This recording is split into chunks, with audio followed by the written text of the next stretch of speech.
Bienvenidos a Economía. Para el año 2050, en el mundo podría haber más de 200 millones de refugiados debido al cambio climático.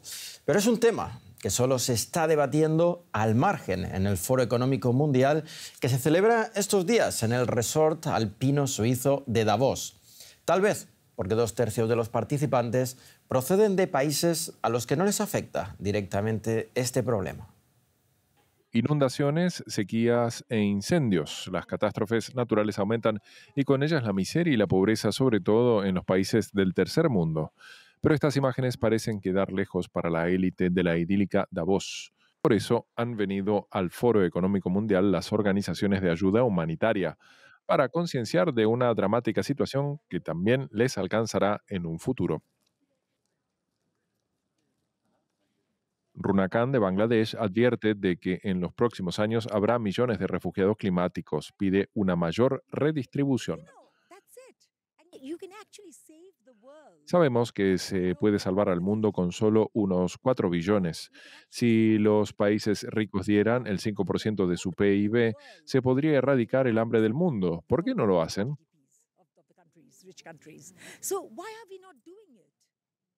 Winnie Byanyima, representante ugandesa de la ONU, pide a los participantes en Davos una condonación de la deuda de los países en desarrollo para poder luchar contra la pobreza. También pide una redistribución más justa. No puede ser que el 1% de la población mundial posea tanto como el resto del mundo junto. Mi función es incomodarles, no voy a permitir que lo ignoren. Somos muchos, nuestro movimiento reúne al 99% de la gente, no vamos a dejar que lo ignoren. Vamos a recordarles que existe un orden económico injusto con reglas que funcionan solo para unos pocos ricos, regulación mercantil, de la propiedad fiscal, todo ello al servicio de unos pocos que se enriquecen cada vez más. No vamos a dejar de hablar de ello, vamos a incomodarles y vamos a pasar a la acción. Una tarea complicada dada la cantidad de temas en la agenda de este año, pero los activistas afirman que los países ricos deberían darse cuenta de que si el sur pobre se hunde, arrastrará también al norte rico. Y seguimos en el Foro Económico Mundial de Davos, donde nuestra compañera Carol Guerrero tuvo la oportunidad de entrevistar al presidente colombiano Gustavo Petro sobre el acuerdo alcanzado con el Banco Interamericano de Desarrollo para proteger la Amazonía. Escuchemos. Presidente, sabemos que ha tenido una agenda muy agitada aquí en Davos. Quisiéramos saber sobre este acuerdo que ha logrado con el Banco Interamericano de Desarrollo, particularmente este dinero que va a ser para proteger la Amazonía. ¿Qué detalles nos puede contar al respecto? Una cantidad, 3.5 millones de dólares de aporte, no es préstamo, de donación, van a ser utilizadas en la construcción de las reuniones y de la institucionalidad que hoy es muy débil para fortalecerla, que tiene que ver con la selva amazónica. Reuniones de expertos para trazar los programas que permitan revitalizar la selva en todos los países que tenemos responsabilidad territorial allí.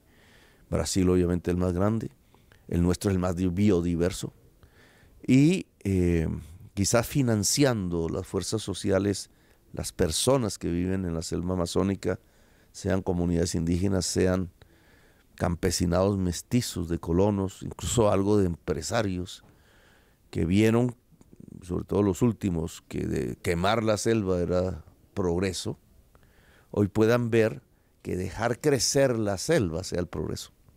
Pero eso necesita unos dineros, un fondo, una permanencia durante unos 20 años para lograr esos ciclos vitales que se puedan renovar, y el Banco Interamericano nos va a ayudar en estos meses de aquí a mayo a hacer las reuniones, las conferencias. Parece que el lugar más adecuado va a ser Leticia Tabatinga, Colombo brasilero. Ya he hablado con el presidente del Brasil de este tema, con el de Venezuela, con el de Surinam. Hay una expectativa mundial. El próximo foro de Davos va a girar en uno de sus temas centrales alrededor del tema de la selva amazónica.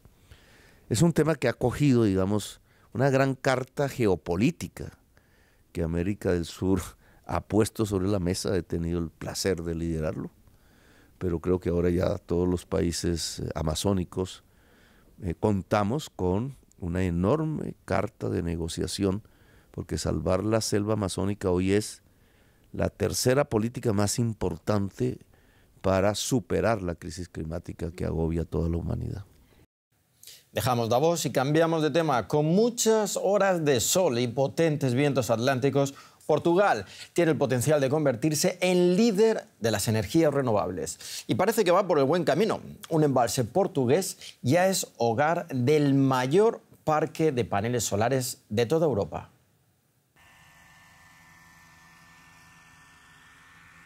El embalse portugués de Alqueva, el mayor parque solar flotante de Europa, ocupa el equivalente a 6 campos de fútbol.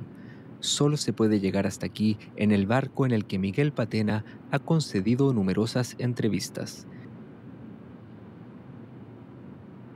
Patena y su equipo tardaron 7 años en terminar de construir esta instalación fotovoltaica de 5 megavatios. Está funcionando y todo el mundo entiende perfectamente el potencial que tenemos entre manos. Eso es muy importante. Mi equipo y yo queremos vender energía, pero no solo eso. Lo que realmente importa es la sostenibilidad y utilizar el mínimo de recursos posible. Energías de Portugal está invirtiendo mucho en renovables. En la actualidad, la energía solar solo representa el 6% del uso total de energía del país. Los parques solares flotantes podrían mejorar esa situación. Su ventaja es que ocupan espacios que no podrían utilizarse de otro modo. 1.500 hogares de la zona reciben energía limpia del sistema, financiado en su mayor parte por el proveedor estatal de energía portugués EDP. La energía solar sobrante puede almacenarse o utilizarse para bombear agua al embalse y generar energía hidroeléctrica. Los 12.000 paneles y 25.000 flotadores del embalse de Alqueva han sido sometidos a pruebas de resistencia al agua, el viento y el oleaje. Las plataformas flotantes se elaboran en esta fábrica en Castalla, en Alicante. Juan Carlos Hernández es uno de los ingenieros responsables de esta tecnología. Están hechos de plástico de polietileno reciclado y se venden muy bien. Hernández asegura que su empresa recibe pedidos de Asia, África y Sudamérica y se está expandiendo para satisfacer la demanda. Que podemos estar hablando de no sé, unos 30, 40 trabajadores más repartidos en distintas plantas. Pues sí, la proyección es que haya mucho más trabajo. Así que en el futuro solo podemos esperar ver muchos más de estos parques solares flotantes en todo el mundo. Y a partir de hoy el gobierno de Estados Unidos tiene que tomar medidas contables extraordinarias para asegurar que el Tesoro puede seguir pagando sus facturas. Porque tal y como informó hace una semana al Congreso la secretaria del Tesoro Janet Yellen, se ha llegado al límite de la deuda que el Estado puede emitir para pagar gastos aprobados, es decir, 31,4 billones de dólares. Yellen ha pedido al Congreso que suspenda este límite o que lo eleve como ha ocurrido tradicionalmente. Pero el Partido Republicano se opone. Ana Nieto, Yellen dice que puede mantener las medidas extraordinarias hasta junio. ¿Qué escenario se abre ahora?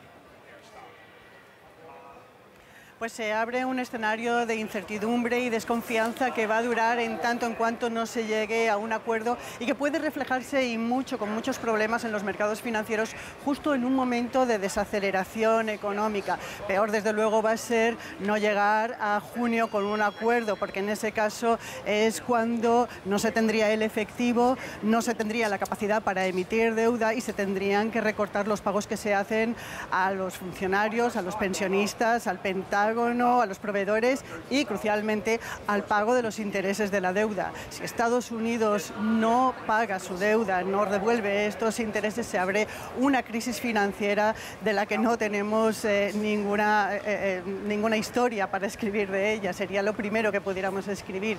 Entonces, habría un problema financiero bastante serio, no solamente en Estados Unidos, sino en todo el mundo, porque el mercado de la deuda de Estados Unidos es crucial para el sistema global financiero. La cuestión es que no hay que llegar al extremo para que haya un problema grave y serio. Ya en el año 2011 hubo un problema bastante similar con la administración de Obama. Se estuvo negociando durante mucho tiempo, no se llegaba a un acuerdo y eso llevó a una crisis en los mercados financieros, también en los mercados de deuda. Subieron los tipos de interés y Estados Unidos por primera vez perdió su categoría estelar en los créditos, en el rating de las agencias de rating, y perdió por primera vez la AAA. Brevemente, Ana, este límite de deuda se ha elevado en otras ocasiones 3 veces cuando Trump fue presidente. ¿Qué ocurre ahora? Pues ocurre lo mismo que pasó en el año 2011, que se quiere aprovechar esta oportunidad, que es muy tensa, para rebajar los gastos del Estado, para realmente cambiar la estructura de gastos del Estado por parte del Partido Republicano, que siempre quiere rebajar estos gastos. Ahora bien, no han dicho cuáles, no se sabe cuáles son los que se tienen que rebajar, y los que normalmente están en la cabeza de todo el mundo, porque son los más caros, son también los más populares. Son los gastos en sanidad para mayores de 65 años, son los gastos de pensiones, o son los gastos del Pentágono, que curiosamente el Partido Republicano quiere subir. La buena noticia es que no hay un consenso muy grande en el Partido Republicano, en el que hay un extremo que es muy importante para el consenso del propio partido, pero que puede romperse, y eso permite que haya una ventana del optimismo para que se alcancen algunos votos y se acabe con esta crisis. Gracias, Ana, desde Wall Street.